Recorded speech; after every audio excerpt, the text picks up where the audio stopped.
활짝 피어나 날마다 사랑에 빠지는 교회 주께서 사랑하는 우리 교회가 이런 교회 되게 하소서. 주님의 마음 닮아서 이웃을 사랑하는 교회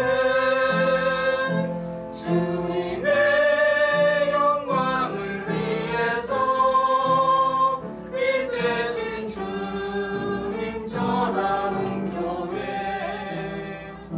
사랑의 불꽃이 활짝 피어나 날마다 사랑에 빠지는 교회 주께서 사랑하는 우리 교회가 이런 교회 되게 하소서.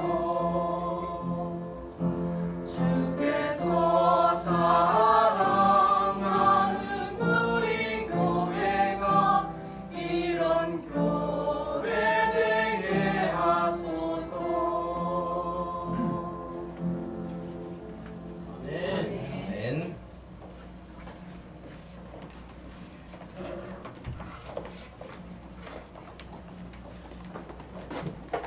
우리 교회가 이런 교회인 줄로 믿습니다. 예.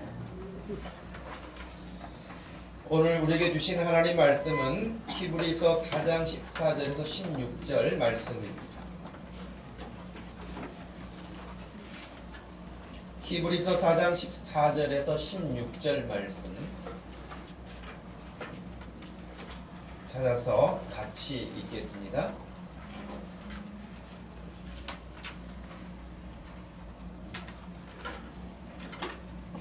찾으셨으면 우리 한 목소리로 읽습니다. 그러므로 우리에게 큰 대제사장이 계시니 승천하신 이 곧 하나님의 아들 예수시라. 우리가 믿는 도리를 굳게 잡을지어다. 우리에게 있는 대제사장은 우리의 연약함을 동정하지 못하실 리가 아니요 모든 일에 우리와 똑같이 시험을 받으신 이로되 죄는 없으시니라. 그러므로 우리는 긍휼하심을 받고 때를 따라 돕는 은혜를 얻기 위하여 은혜의 보좌 앞에 담대히 나갈 것이니라. 아멘.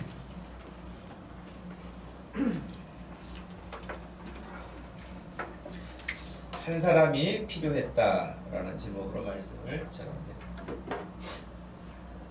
전에도 한번 제가 질문했던 것 같은데요, 여러분. 사람이 살면서 제일 무서워하는 게 있다면 뭘까요? 호랑이를 제일 무서워할까요? 맹수를 제일 무서워할까요? 죽음이죠. 죽음을 제일 무서워해요. 진짜 죽음을 무서워하는 게 사실인가 아닌가를 생각해 보면 우리가 어떤 어두운 밤길의 골목에서 갑자기 불량배를 만나거나 깡패를 만났다, 강도를 만났다. 그럼 왜 두렵죠? 돈 빼앗길까봐? 돈이야 빼앗길 수도 있죠. 그러나 결국에는 상해를 입고 죽을까봐 그러는 것이죠. 여러분 아파도 그냥 감기 걸렸다, 몸살 났다 그러면 푹 쉬고 약 먹으면 낫겠지 하는 그런 마음이 있기 때문에 감기 걸렸는데 난 죽을 것 같아 그런 사람은 없지요. 예, 감기 걸렸는데 죽을 것 같다는 생각을 하는 사람은 거의 없고요. 감기 걸렸는데 약을 먹어도 낫지 않아가지고 한 20일 가면 좀 이제 긴장하죠. 감기가 아닌가? 이런 생각. 그럼 내가 더 큰 병에 걸려 있는 건 아닌가? 근데 큰 병 걸려도 여러분 죽지만 않는다면 두려워하지 않아도 돼요. 큰 병에 걸렸는데 결국에 죽을까봐 걱정하는 것이지, 아무리 큰 병에 걸렸어도 한 6개월 버티면 괜찮아질 거야 그러면 시간만 카운트다운 하고 있겠죠. 그죠? 그래서 죽음 때문에 두려워하는 거예요. 그러니까 여러분 어떤 사람은 해외여행을 못 가는 사람도 있대잖아요. 두려움 때문에. 비행기 공포증 때문에 못 가는 거예요. 물론 세월호 사건 이후에는 여객선을 안 타는 분들도 많다고 해요. 그래서 비행기, 저는 하늘에도 비포장도로가 있는 줄 몰랐어요. 하늘에도 비포장도로가 있어요, 여러분. 비행기가 가다가 툭 이렇게 여러분 정말 옛날 시골길 달리는 버스처럼 계속 흔들리잖아요 여러분. 기류 때문에. 그것은 양반이고요. 비행기가 갑자기 팍 떨어져요. 여러분 그 놀이공원에서 뭘 타면 그런 느낌이 오죠? 그렇죠. 바이킹 타면 최고 높은 데 올라갔다 팍 떨어질 때 그냥 가슴이 철렁하잖아요. 근데 그거하고 비교가 안 돼요. 비행기는 속도가 있기 때문에 떨어지면요 바이킹이 몇 배로 내려가는 거거든요. 그러니까 사람들이 비명 지르고 난린단 말이죠. 근데 여러분 아무리 비행기가 요동을 치고 뭐 바이킹처럼 내려가고 한다 할지라도 이 비행기는 절대 추락하는 일이 없습니다. 뭐 별 일이 있을지라도 공항에 안전하게 착륙할 것입니다 라고 하는 확신이 100% 있다면 아마 어떤 사람은 비행기를 놀이기구 타는 재미로 탈지도 몰라요. 두려움이 없으니까, 죽지 않는다는 확신이 있으니까.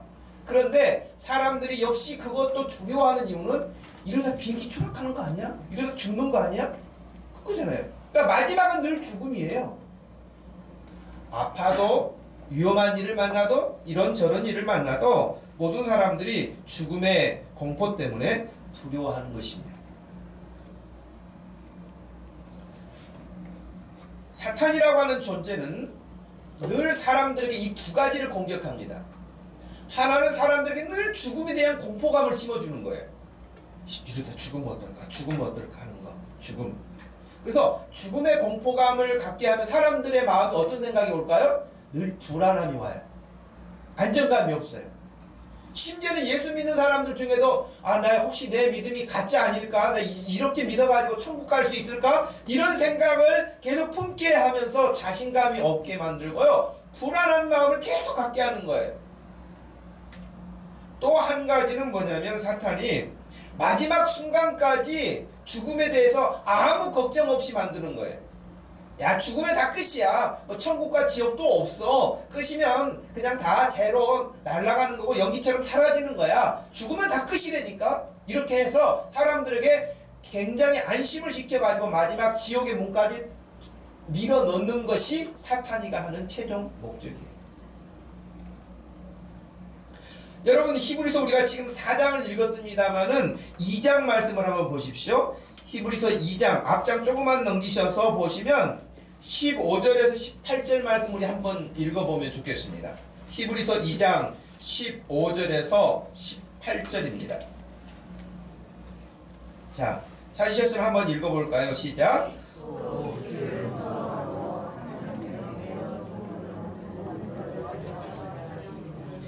이는 확실히 천사들을 붙들어 주려 하심이 아니요 오직 아브라함의 자손을 붙들어 주려 하심이라. 그러므로 그가 범사의 형제들과 같이 되심이 마땅하도다. 이는 하나님의 일에 자비하고 신실한 대제사장이 되어 백성의 죄를 속량하려 하심이라. 그가 시험을 받아 고난을 당하셨은즉 시험 받는 자들을 능히 도우실 수 있느니라. 아멘. 여기 여러분 15절 말씀이 뭐라 그랬어요? 또 죽기를 무서워함으로 한평생 그 죽음의 무서움에 매여서 종로로 타는 모든 자들을 놓아주시기 위해서 예수님이 오셨다. 그렇게 말씀했어요. 그렇죠? 죽기를 무서워한다 그랬어요. 죽기를 무서워해서 그 다음에 뭘 해요? 종로로 탄다는 거예요. 누구의 종로로 타겠습니까? 사탄의 종로로 가는 것이죠. 예.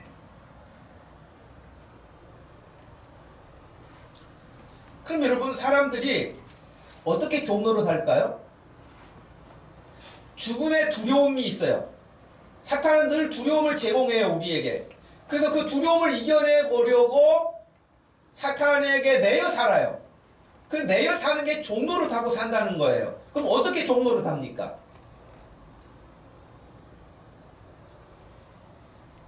어떻게 하죠?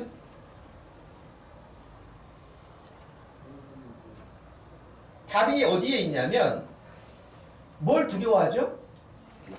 죽음을 두려워한다 그랬잖아요. 죽음을 두려워하기 때문에 그 죽음을 이겨내려고 하는 방법을 찾아요 사람들이. 죽음을 이겨내려고 방법을 찾는데 그것이 건강이겠죠. 건강하게 해야 되겠죠? 건강하게 살려면 돈이 있어야 되겠죠? 돈을 벌려면 좋은 직장에 가야 되겠죠? 좋은 직장에 가려면 공부를 많이 해야 되겠죠? 공부를 많이 하려면 학원 가야 되겠죠? 하나님보다도 항상 그것들이 우선이 되는 거예요.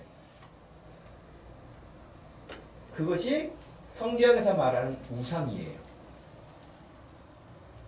우상이 뭐 이렇게 불상 같은 거 만들어 놓고 그 앞에 가서 절하는 게 우상이 아니고요. 하나님보다 더 우선시 만드는 게 우상이란 말이죠. 그런데 그게 현대인들 마음속에 전부 다 들어가 있어요. 아니 그리고 칼빈이라고 하는 종교개혁자는 어떤 말을 했냐면 인간의 마음은 우상을 만들어내는 공장과 같다 그랬어요. 우리 인간의 마음에 온갖 것들이 만들어내져요. 그런데 그 불안함을 이기기 위해서 안정감을 갖기 위해서 안전한 자기의 생활을 위해서 결국에는 돈의 노예가 돼요. 우리나라 같은 이런 시대 그 상황에서는 돈이면 다라는 생각을 늘 하잖아요. 돈이면 다라는 생각. 그래서 여러분 돈 버는 일에 사람들이 돈이 필요하죠. 우리 생활하는데 돈이 얼마나 유익합니까? 얼마나 돈이 우리에게 필요합니까? 정말 우리에게 필요한 거예요. 그건 틀림없는 사실인데 그런데 사람들이 하나님보다 돈을 우선시하는 게 문제인 거예요. 돈을 벌 수 있다고만 한다면 여러분 수단과 방법을 가리지 않기도 하고요. 심지어는 다른 사람에게 피해를 주면서 자기가 돈을 벌기 위해서 하는 사람들이 얼마나 많습니까? 그러니까 여러분 이 세상은 속고 속이는 세상 아닙니까? 예를 들면 가끔 여러분 뉴스에 보면은 조이팔인가요? 그 사람 이름이? 어마어마한 돈을 하여튼 이제 가지고 사라진 거 아닙니까? 그러면 거기 투자했던 사람들은 뭐예요? 조이팔에게 속는 사람들은 누구죠? 돈을 투자해서 가장 많이 이익을 나게 준다고 하는 말에 속는 거죠. 그죠? 그러니까 조이팔도 처음부터 속이려고 한 나쁜 인간이고 그에게 속이는 줄 모르고 자기가 돈을 많이 벌겠다고 하는 그런 탐욕 때문에 거기다 투자하는 거죠. 그러니까 둘 다 똑같은 마음이에요. 그러니까 조이팔이가 좀 더 나쁘고 그 사람들은 조금 어리석은 거고 그 차이일 뿐이지 다 마음속에는 탐심이 있는 거예요. 탐욕. 더 많이 얻기 위해서 그러는 거잖아요. 그래서 여러분 돈이 우상이에요. 돈이. 저는 아이들에게도 물론 공부 열심히 하라고 합니다. 할 수 있으면 여러분 좋은 대학을 나올 수 있으면 좋겠죠. 명문대학 나오면 좋겠죠. 그래 여러분 명문대학이 우리 인생을 다 좌우하는 거 아니잖아요. 그죠? 아주 지금 애국에 나가가지고 박사학위까지 가지고 들어왔는데도 여러분 대학에서 시간 강사하면서 연봉이 몇 천만 원에 불과한 사람들이 대한민국에 얼마나 많은지 아십니까? 흔히 말하는 보따리 장사라고 말하는 시간 강사들 여러분 교수라는 이름을 타이틀을 가지고는 있지만 그들이 연봉이 2천이 넘질 않아요. 놀랍죠? 근데 더 놀라운 게 있어요. 그 자리도 못 들어가요. 그 자리라도 들어가서 타이틀이라도 가지고 사는 사람이 있어요. 근데 박사학위 다 받아가지고 왔는데 그 몇천만 원이라도 연봉을 받으면서 설 수 있는 강단이 주어지질 않아요. 학교가 주어지질 않아요. 여러분 그게 거기에 성공이 있는 게 아니에요. 공부 열심히 하는 거 좋아요. 하나님이 은사를 주셔가지고 공부 잘하는 사람도 있어요. 어떤 사람은 죽으라고 해도 안 되는 사람이 있고 어떤 사람은 죽으라고 안 해도 공부가 되는 사람이 있어요. 그건 은사겠죠. 그죠? 여러분 다 수학 문제 풀면서 살라고 하면 우리는 어떻게 살겠어요? 머리 아파서 다 죽겠죠. 그러니까 다 다르단 말이죠. 어떤 사람은 이렇게 죄송해요. 그러니까 그게 다가 아니라는 것을 늘 기억해야 돼요. 그런데 우리는 거기에 좋은 대학만 가면 졸업만 하면 여러분 졸업만 하면 또 좋은 직장이 기다리고 있으니까 그렇지 않잖아요.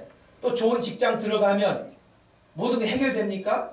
또 좋은 사람 만나야 된다고 생각하잖아요. 좋은 남자 만나고 좋은 여자 만나서 결혼한다고 생각하잖아요. 얼마나 얼마나 여러분 또 심사숙고를 거듭하겠습니까?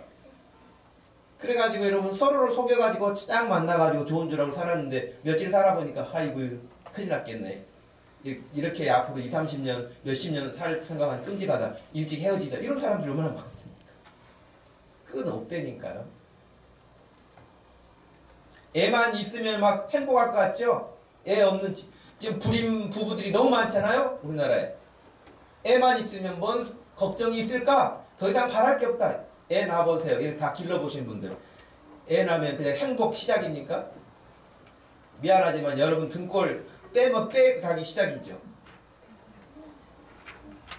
세상에 어떤 것도 여러분 이것이 최고다. 그거 없어요. 근데 사람들은 끊임없이 그것이 뭔가 줄 것처럼 생각을 해서 간단 말이죠.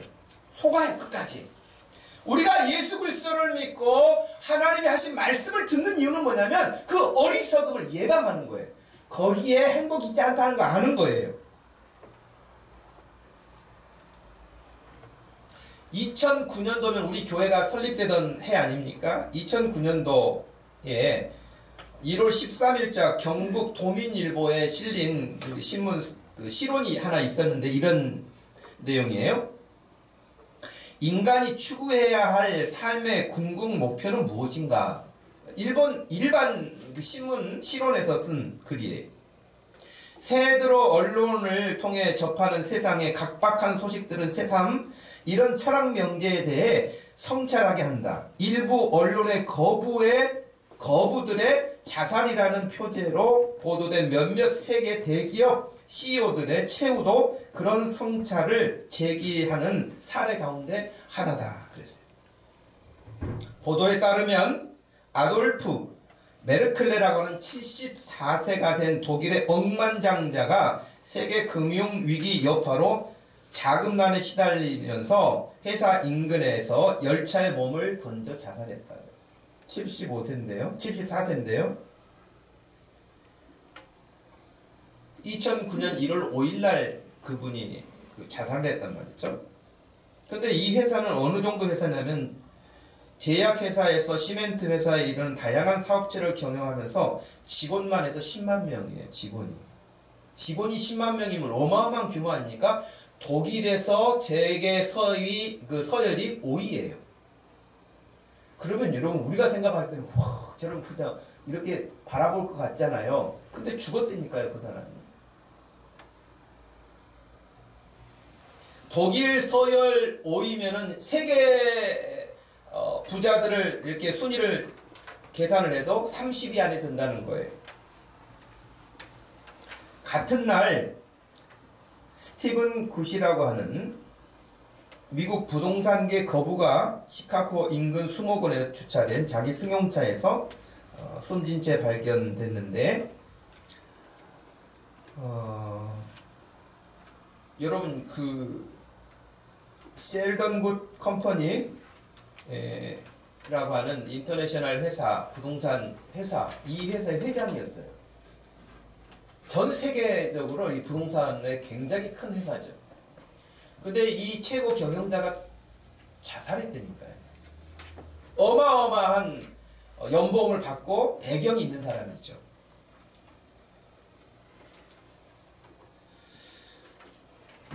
제가 이제 말씀을 준비하면서 이렇게 이제 똑같은 본문, 저 같은 경우는 이제 본문을 설교하기 위해서 제가 책을 보고 기도하고 이렇게 준비도 하지만 또 똑같은 이 본문을 다른 목사님들은 어떤 시각에서 바라보는가 이렇게 또 찾아본단 말이죠. 근데 이 본문을 보니까 2000년도에 지금 이제 돌아가신 오카는 목사님이 설교하신 메시지가 있었어요. 근데 오카는 목사님도 이 부분 처음 시작할 때 누구를 소개했냐면 본인이 미국에 유학을 갔었다는 거예요. 가난한 유학생이죠. 그리고 가족들을 함께 데리고 갈 수 없을 만큼 가난한 것이죠. 혼자 유학을 떠났으니까. 근데 자기가 유학한 그 지역에 한국인 의사들이 꽤 많이 살았다는 거예요. 한국인 의사들이 꽤 많이 살고 그 교회 역시 오 목사님이 거기서 사역을 공부도 하고 교회도 사역을 하고 그랬는데 거기 나오는 그 교인들 가운데 의사들이 꽤 있었다는 겁니다. 근데 어느 날 그 의사의 집 가운데 한 사람 가정을 신방하게 됐대요. 집이 진짜 넓고요. 미국에서 의사니까 여러분 연봉이 얼마나 높겠습니까? 집도 크고 마당도 넓고. 그러더니 신방 갔는데 자기를 데리고 어디로 갔냐면은 자기 그 집에 지하실로 내려갔다는 거예요. 지하실로 내려갔더니 최고의 음향시설을 쫙 갖춰놔서 스트레스 받고 힘들 때는 거기 가서 음악만 들어도 될 것 같은 그런 거. 그런데 벽장을 이렇게 쫙 이렇게 장식장들이 있는데 좀 이해되지 않는 부분은 술병이 가득하더라는 거예요. 그래서 자기가 오카넬 목사님이 유학생 신분에서 굉장히 초라하게 느꼈다는 거예요. 자기하고 같은 나이대인데 어떤 사람은 의사가 되어가지고 엄청난 저택을 가지고 있으면서 이런 걸 이렇게 가지고 있는데 자기는 혼자 유학을 올 만큼 가난한 처지를 생각하니 너무 비교되더라는 거예요. 그러니까 2000년도의 설교니까요. 그 전에 유학 갔던 이야기, 과거 이야기를 했던 것이죠. 근데 2000년에 설교하던 그 해에 그 의사의 가족에게서 전화가 왔다는 거예요. 그 의사가 자살했다는 거예요.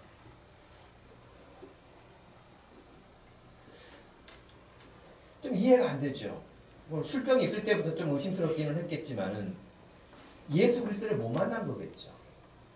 예수님을 못 만난 거죠. 그러니까 성공, 돈, 명예, 사람들 앞에 드러내놓고 자랑할 만한 어떤 배경 있는 것 같지만 그것이 그 사람의 삶을 행복하게 보장해주지 못한다는 것입니다.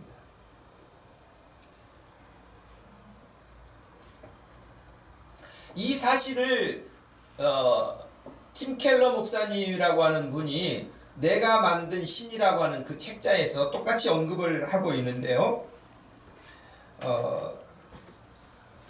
1830년대 프랑스 정치 철학자이고 역사가였던 알렉시스 토그빌이라고 하는 사람이 이런 말을 했다고 인용을 했습니다. 미국을 설명하면서 유명한 말을 남기는데 풍요의 한복판에서 우울한 이상기류가 시민들을 괴롭히고 있다. 굉장히 풍요롭고 자랑스럽고 대단한데 그 한복판에서 우울한 기상기류가 시민들을 괴롭히고 있다. 이 세상의 부실한 세상 즐거움은 결코 인간의 마음을 채워줄 수 없기 때문이다 라고 이미 1830년대에 이런 이야기를 한 거예요. 그럼 여러분 지금 21세기를 살고 있지 않습니까? 21세기. 어제 밤에 제가 잠깐 그 명견말리라고 하는 TV 프로그램을 보니까 유전공학의 발전으로 인해 가지고 인간의 수명이 120세 사는 것이 언제부터 가능할 것인가 뭐 이런 이야기였어요. 어떤 사람은 심지어 500세까지도 살게 할 것이다. 그래서 지금 일본의 어떤 그 노인들을 연구하는데 그 노인들은 100세가 다 됐는데도 치매도 안 오고요, 당뇨도 없고요, 고혈압도 없고요, 진짜 건강한 거예요. 몸만 늙었지 모든 신체 구조가 그런 거예요. 그러니까 그런 사람들 혈액을 빼가지고 도대체 어떤 인자가 이렇게 강건하게 하는가. 그래서 그런 인자들만 모아가지고 제3의 인류를 만들고 싶은 것이죠. 완전히 건강체만 뽑아가지고. 그래서 여러분 끊임없이 사람들이 지금 오래 살고 싶어서 연구를 하잖아요. 그러면 오래 살면 장수하면 행복할까요? 제가 봤을 때는 글쎄 제가 이제 나이가 더 들어서 그때는 어떻게 느낄지 모르겠지만 아무리 건강해 보여도 여러분 100세 넘어가면 피부가 예쁩니까? 얼굴이 매력적입니까? 그 젊었을 때 아름다움은 다 사라져가고 쭈글쭈글한 피부만 남겨져 있는데 말도 어눌하고 모든 행동도 더디고 모든 것들이 불편한데 그냥 그저 오래 살고 있는 것으로만 행복하다고도 할 수 없지 않겠습니까? 저는 이런 생각이 들어요. 사람들이 예수 그리스도를 만나면 그 모든 중심에 혼란스러운 것들이 다 정리가 되고 행복 시작할 텐데 그 가까이에 있는 예수 그리스도를 만나지 않고 다른 것들을 통해 가지고 행복함을 얻으려고 너무 애를 쓴다는 거예요. 너무 많은 시간을 쓴다는 거예요. 너무 많은 돈을 쓴다는 거예요. 너무 많은 자기의 인생을 탕진한다는 거예요. 여러분, 예수 만나면 해결될 줄로 믿습니다. 예수 만나면요, 그 사람이 유명하고 무명하고 많이 배우고 적게 배우고 재산이 많고 아무 문제가 되지 않아요. 예수 그리스도를 만나면 그 사람은 어떤 형편에 있든지 간에 그 삶이 완전 새로워져요. 여러분, 놀라운 일이에요. 그래서 다른 사람이 볼 때는 이해가 안 갈 수 있죠. 쟤는 가진 게 있어, 자랑할 만한 게 있어, 뭐 내놓을 만한 게 뭐가 있어. 그런데 저 사람은 왜 이렇게 행복한가? 연구 대상이 되는 거 아니겠습니까? 나는 쟤보다 더 많이 배웠고 더 많이 가졌고 더 좋은 조건인데 왜 나는 늘 우울한가? 그런데 저 사람 나보다 모든 것이 열악한데 왜 행복한가? 그럴 수 있지 않겠습니까?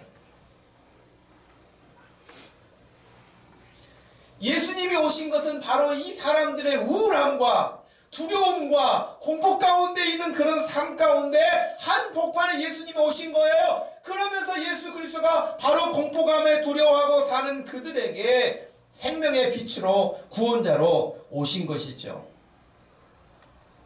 여러분, 지금 사람들이 곤고하고 자살을 할 만큼의 그렇게 막 쫓기고 스트레스를 받고 하는 것은 지금 현대 사회만 그런 게 아니에요.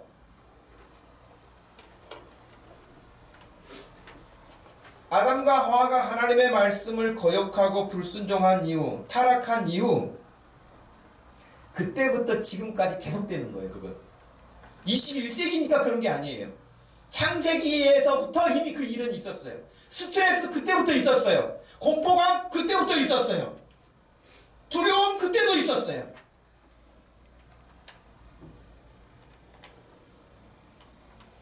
그래서 성경의 역사를 보면 수많은 사람들이 그것을 이겨보려고 애를 썼던 것을 알게 됩니다. 그러나 그런 환경 중에서도 하나님이 구원하시겠다고 약속하신 말씀을 믿고 그 약속을 소망으로 붙잡고 살아왔던 사람들이 구약의 믿음의 사람들이에요.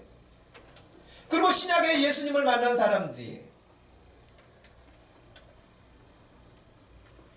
누가 우리를 그 불안함에서, 그 두려움에서, 그 고통에서, 그 스트레스에서, 그 절망감에서 우리를 건져내줄 수 있는 그 무엇이, 그 누가 그 일을 할 수 있을 것인가? 우리가 지금 성탄 시즌 설교를 하면서 오늘 한 사람이 필요했다라고 하는 것은 바로 그거예요. 그래서 여러분, 사람들이 대부분 이 문제를 해결하기 위해서 뭘 찾습니까? 예를 들면 사회 같은 경우에서는 대통령을 잘 뽑으려고 하잖아요. 그래서 사사시대가 끝나고 난 다음에 이스라엘의 초대 임금을 뽑을 때도 그들이 원해요. 이스라엘 백성들이 원합니다. 우리에게는 왕을 주십시오. 그래요. 그 마음의 저변에는 뭡니까?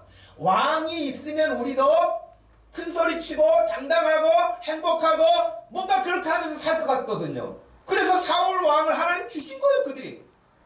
처음에는요, 사무엘이 굉장히 기분이 언짢았어요. 왜? 사무엘이 그 당시 지도자였거든요. 근데 사무엘, 당신이 영원토록 우리의 왕이 되십시오. 이렇게 하지 않고 우리에게 왕을 주십시오. 그랬거든요.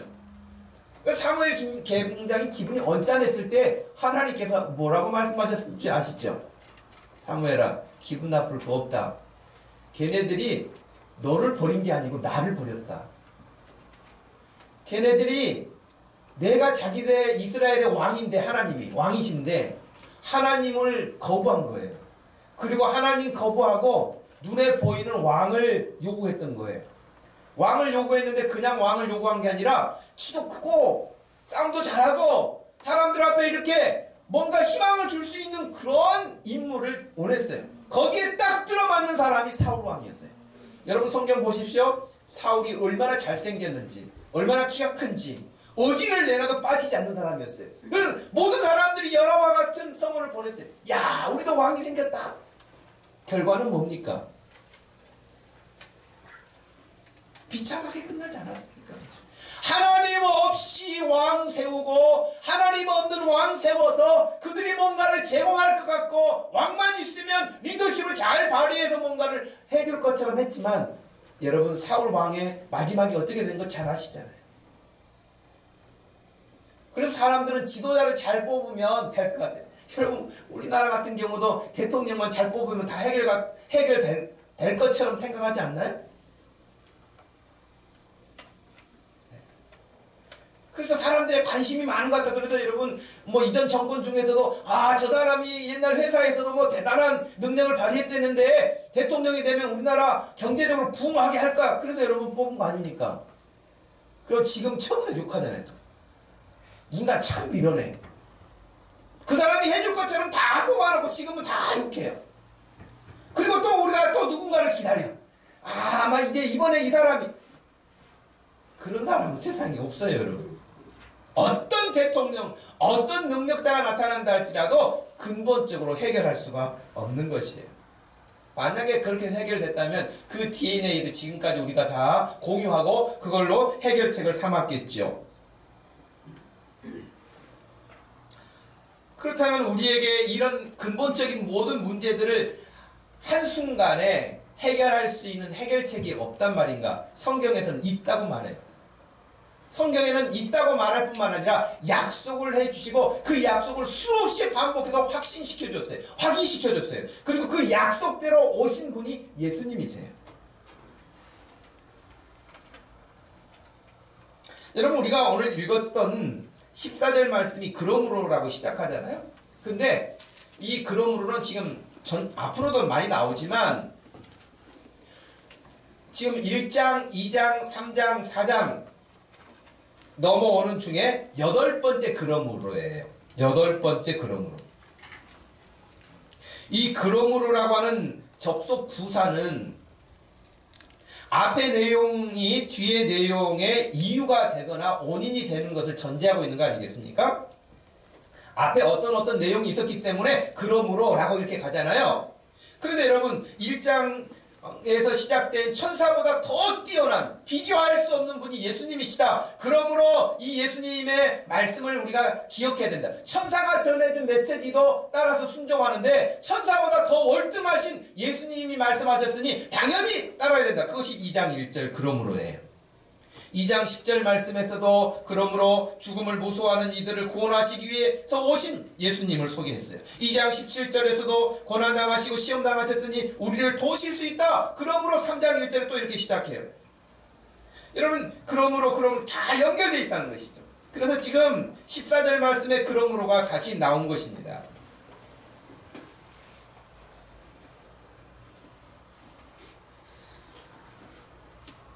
히브리서의 전체 내용은 예수님에 대한 확신이 좀 덜 서 있는 사람들을 향한 메시지였어요. 히브리서 이 편지를 읽고 있는 사람들은 누구였냐면 유대인들이었는데 유대교를 평생 섬기다가 예수 그리스도의 복음을 듣고 하나님이 우리에게 말씀하신 메시아가 예수님이셨구나. 십자가에 죽도록 우리가 다 응원하고 인정했지만 그분이 메시아였었구나. 그러면서 회개하고 하나님께로 돌아오고 예수 그리스도를 주로 영접한 사람들이요. 그러니까 과거에는 유대교인들이었죠. 유대주의자들이었죠. 그런데 지금 기독교인이 된 거예요. 기독교인이 됐는데 이스라엘 전체가 기독교가 된 게 아니잖아요. 여전하게 이스라엘은 지금도 여러분 유대주의자들이잖아요. 그러니까 철저하게 종교사회예요. 철저하게 종교사회여서 종교 공동체거든요. 종교 공동체인데 예수 믿기 때문에 거기서 소외당하는 거예요. 쟤는 다 우리가 유대교인데 쟤만 기독교야. 우리가 그렇게 십자가에 못 박은 예수를 믿고 따라. 그래서 그를 소외시키는 겁니다. 사람들이 늘 불안해요. 마음속에. 진짜 내가 예수 믿기 잘한 건가? 왜? 여전히 안 믿는 사람들이 많거든요. 그리고 그 사회 공동체에서 얼마나 힘들겠어요. 여러분 우리나라에도 초기 복음이 들어왔을 때에 옛날에 우리나라 지금 농업도 기계화되기 전에 옛날엔 다 어떻게 했습니까? 전부 다 사람이 인력으로 한 거 아닙니까? 근데 그 넓은 논에 여러분 모내기를 한다거나 추수를 한다거나 그러면 혼자는 못해요. 그렇기 때문에 그 당시 뭘 하죠? 품앗이라는 거 하죠. 품앗이. 오늘은 김 집사네 집 가서 우리 다 같이 하고, 내일은 박 집사네 집에 가서 다 같이 하고. 그래서 10명이면 돌아가면서 열흘 동안 돌아가면서 일을 하는 거예요. 근데 여러분, 그 중에서 예수 믿는다고요? 안 껴줘. 저 예수쟁이잖아, 쟤. 그래가지고 9명 자기들끼리만 해. 그러니까 예수 믿는 이 가정은 혼자 아무도 안 해줘. 일도 안 도와줘요. 품앗이도 안 해요. 실제로 그랬거든요. 얼마나 힘들겠어요. 그리고 다 두 눈을 부리부리 뜨면서 늘 감시해요. 잘 되나 보자. 어떻게 되나 보자. 예수 믿더니 어떻게 되나 보자. 늘 그렇잖아요. 그러니까 그런 환경에서 믿음으로 살기가 어려웠는데, 히브리서를 읽는 이 독자들도 유대교회에서 개종해가지고 기독교인이 되다 보니 그 사회에서 그렇게 보는 따가운 눈초리 때문에 힘들었어요. 힘들 뿐만 아니라 고난도 당하고 심지어는 구타도 당하고 생명을 잃기까지 했어요. 그러니까 마음 한편에서는 진짜 우리가 예수를 잘 믿는 건가? 괜히 예수 믿는다고 이렇게 한 거 아닌가? 그냥 뭐 유대교회 전에 했던 것처럼 하나님 섬기면서 그렇게 살면 될 것인데 왜 예수를 믿어가지고 이런가 하는 그런 두려운 마음이 있었기 때문에 히브리서 기자는 어떤 이야기를 하냐면, 지금 유대교에서 알고 있는 그런 모든 사건들, 천사들, 아브라함, 모세, 그 누구하고도 비교할 수 없는 분이 바로 예수 그리스도시다. 그걸 소개하는 내용이 전개되는 중에 한 부분이에요. 어떻게 보면 이 시대에도 교회를 출석하기는 하지만 예수님에 대한 확신이 없는 사람과 비슷할지도 모르겠어요. 여러분, 가나안 성도라고 하는 사람들, 가나안, 원래는 가나안이 안 나가, 그래가지고 교회 안 나가, 그래서 안 나가를 거꾸로 하면 가나안이라고 했잖아요. 근데 이제 요즘에는 해석을 해가지고, 가나안 땅에 들어가가지고, 이렇게 가나안 땅에 들어가기 전에 유랑했잖아요. 광야에서. 방황했잖아요. 그러니까 교회를 못 정하고 방황하는 사람들이라고 이제 해석을 하더라고요, 요즘에는. 근데 지금 대한민국에 그런 사람들이 몇 명 정도 될 것 같아요? 190만 명이라는 거예요. 190만 명. 그래, 요즘에 어떤 교회들이 막 생긴 줄 아세요? 가나안 교회가 생겨요. 가나안 교회가 생깁니다. 그래서 마치 체인점 생기는 것처럼 어느 지역 가나안 교회, 어느 지역 가나안 교회. 그래서 그런 사람들끼리 모여요. 제가 단언하건대 모여보래지. 모여보래죠. 거기가 완벽할까요? 지구상에 완벽한 교회는 없어요. 타락한 인간들이 모이는 곳에는 역시 부패함이 그대로 또 있어요. 우리가 바르게 하려고 애를 쓸 뿐이지 완벽한 교회는 없습니다. 그러나 그들도 제가 봤을 때는 예수 그리스도에 대한 복음을 바르게 이해했다고 생각되지 않습니다. 죄 짓고 두려워하고 공포감에 있는 사람들에게 꼭 필요했던 사람은 제사장이었습니다. 제사장은 하나님 앞에서 그가 지은 죄를 대속하는 일을 맡았기 때문입니다. 제사장은 아무나 될 수가 없었습니다. 출애굽기 28장에 따르면은 하나님께서 특별히 아론에게, 그리고 아론의 아들들에게 그 제사장의 직무를 맡기셨습니다. 하나님이 지명하셨습니다. 이 일은 누가 해야 된다. 아무나 하는 게 아닙니다. 그들은 입는 옷도 달랐습니다. 먹는 음식도 달랐습니다. 그들의 품행도 다 다르게 했습니다.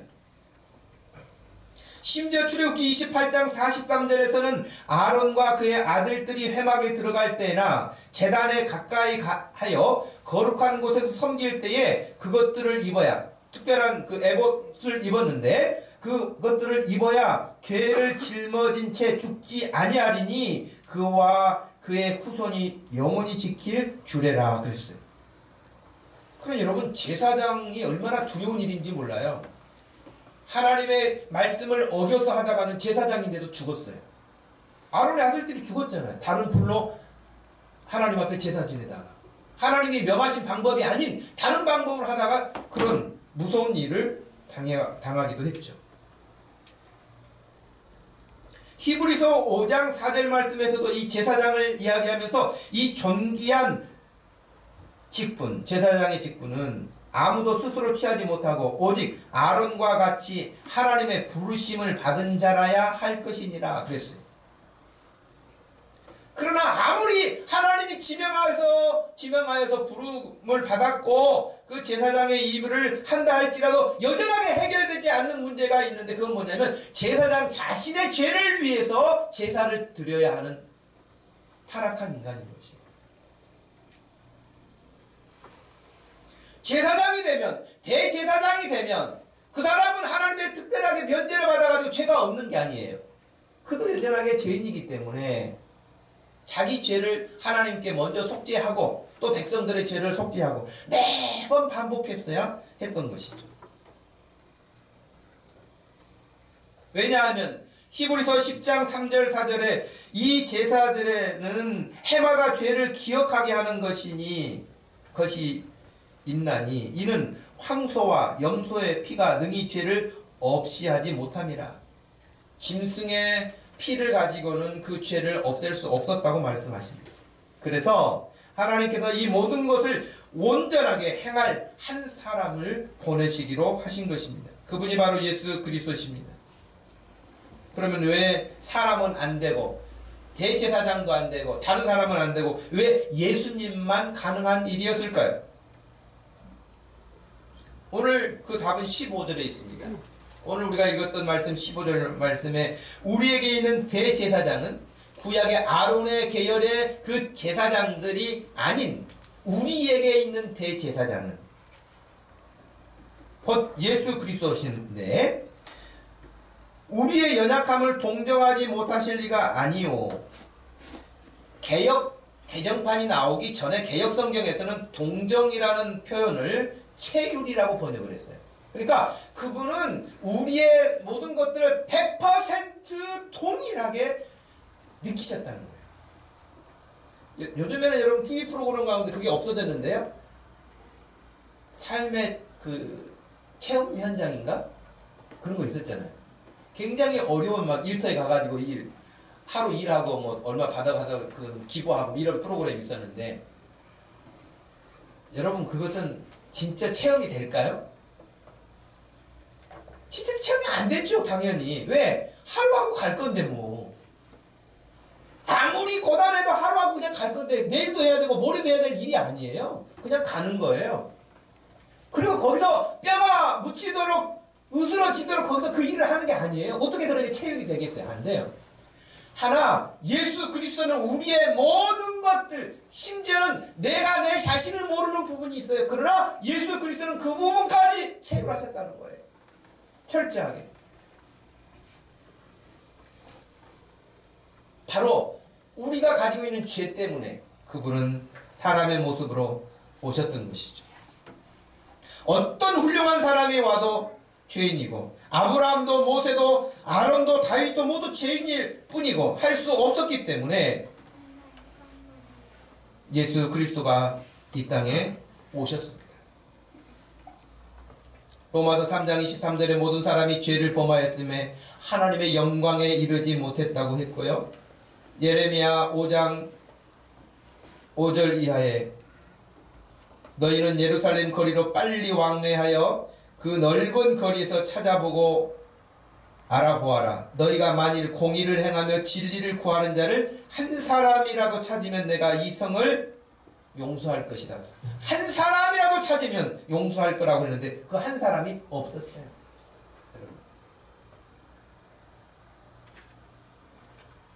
근데 오늘 15절 말씀에는 뭐라고 되어 있습니까? 죄가 없다고 그러죠.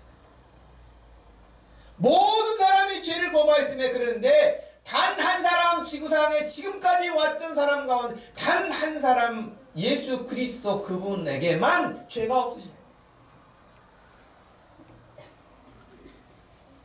그가 죄 없이 그러나 사람의 모습으로 와야 했기 때문에 동정녀 마리아를 통해서 오신 거예요. 마리아를 통해서 오셨다고 하는 것은 남녀관계를 통해서 오신 게 아니라 하나님의 초자연적인 역사로 오셨다는 거예요. 우리가 지난주에 말씀드렸잖아요. 도무지 사람의 생각으로는 있을 수 없는 일을 하나님이 하시는 일이에요.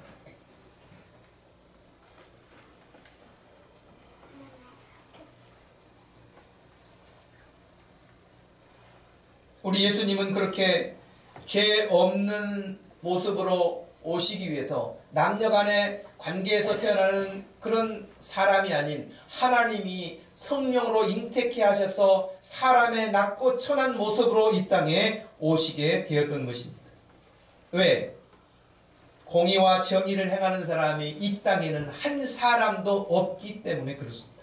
그 누구도 이 사람들을 그 처참한 환경에서 건져낼 구원자가 될 수 없기 때문에 그렇습니다.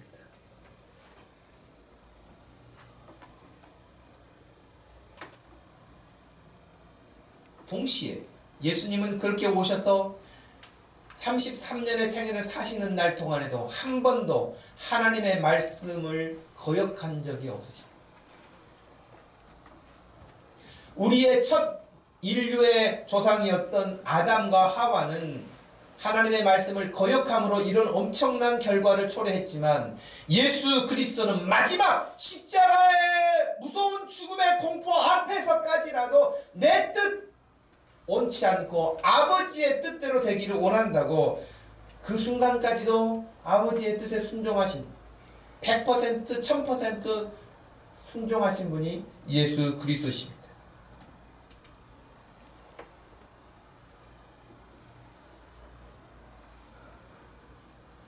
그래서 우리는 예수 그리스도를 따라가면 살 길을 얻게 되는 것입니다. 우리에게 있는 대제사장이셨던 예수님은 우리의 연약함을 너무나 잘 알고 계시기 때문에 우리를 동정하십니다. 우리와 똑같이 시험을 받으셨다고 말씀하셨습니다. 그러나 그는 죄가 없다고 분명하게 밝히고 있습니다. 저와 여러분들이 이 시대를 살면서 왜 근심 걱정이 없겠습니까? 많죠? 근심 걱정이 많아요. 무엇을 먹을까, 무엇을 마실까에 우리는 매여 살죠. 예.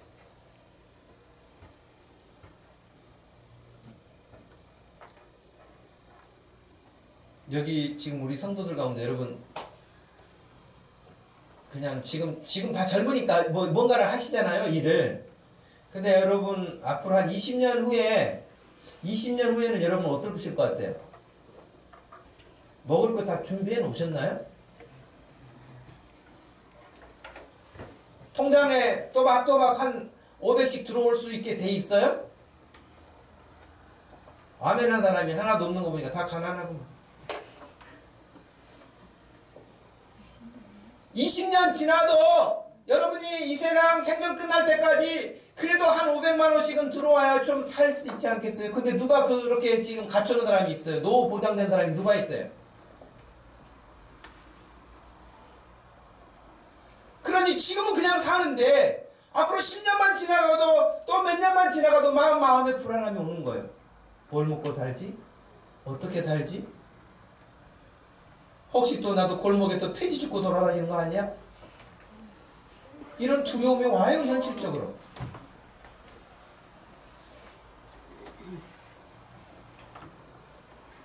주님이 그 사실을 다 아신다는 거예요. 여러분의 형편과 처지를 아신다는 거예요. 여러분이 뭐 때문에 불안해하는지, 두려워하는지, 근심하는지 알고 계신다는 거예요. 지금 청년들이 내가 직장 어디를 가야 될지, 내 공부를 어디를 해야 될지, 어디 대학을 가야 될지 다 안다는 거예요. 또 뜻대로 되지 않은 거 너무 잘 안다는 거예요. 여러분을 유혹하고 시험 들게 하는 거 예수님도 시험을 다 받으셨다는 거예요. 그러나 우리 예수님 우리에게 답을 보여주셨어요. 예수님이 40일 금식하시고 나오셨을 때에 사탄이가 와서 3가지 시험을 하지 않았습니까?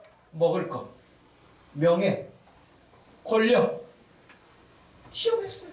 그러나 예수님 그 어떤 것에도 흔들리지 않으시고 다 물리치셨어요. 오직 하나님의 말씀을 따라서 그가 하나님을 시험하지 아니하고 하나님을 전폭 신뢰하고 우리에게 우리의 삶이 어떠해야 할지를 보여주신 거예요. 그러니 여러분 너무 두려워하지 마세요. 여러분의 삶은 누구보다도 깊이 있게 체험하고 알고 계시는 분은 예수님이세요. 그분이 저와 여러분의 그런 일 때문에 오신 거예요. 믿습니까? 아멘. 그렇게 그 일을 위해서 오신 예수님을 우리가 기억하는 게 성탄절 아닙니까?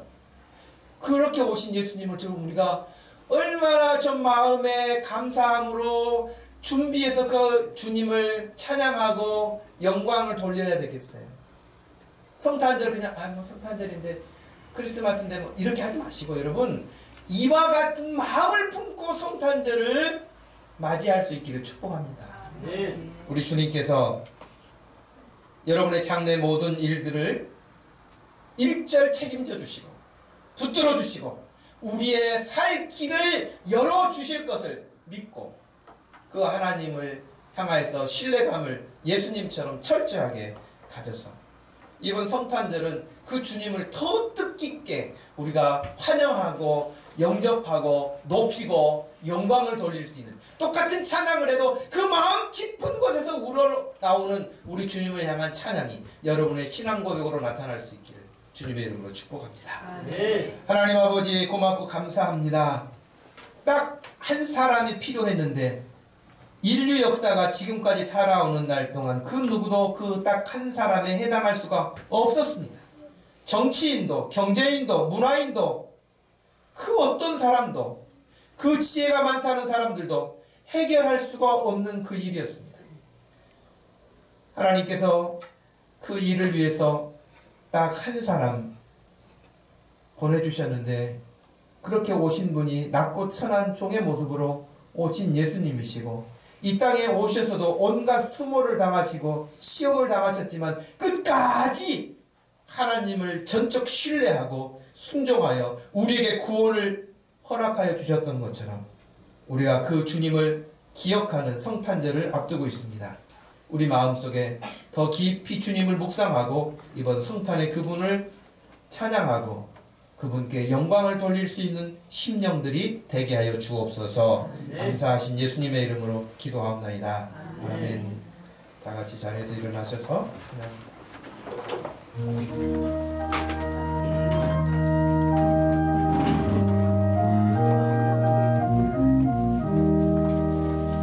온 세상이 컴컴하여서 참빛이 없었더니 그 빛나는 영광 나타나 온 세상 빛이었네.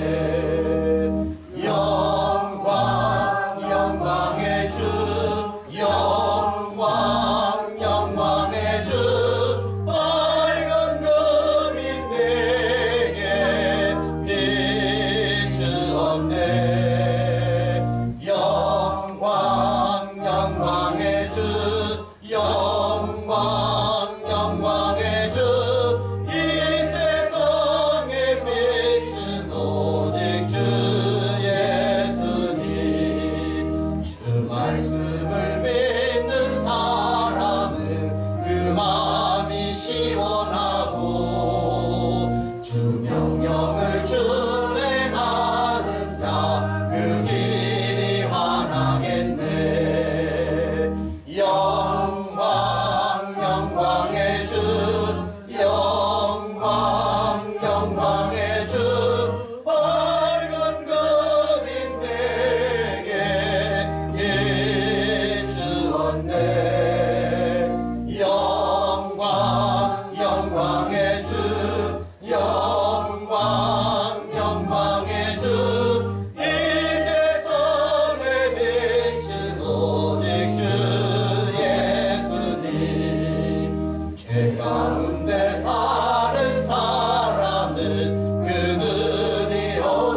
지금은 우리 주 예수 그리스도의 구원하신 구속의 은혜와 우리 하나님 아버지의 극진하신 사랑과 성령 하나님의 위로하심과 교통하심과 우리의 모든 것을 채울하심 그 은혜를 얻기 위하여 주님의 보좌 앞에 나와 함께 예배하는 사랑하는 모든 성도들 머리 위에 지금부터 영원토록 함께 계실지어다.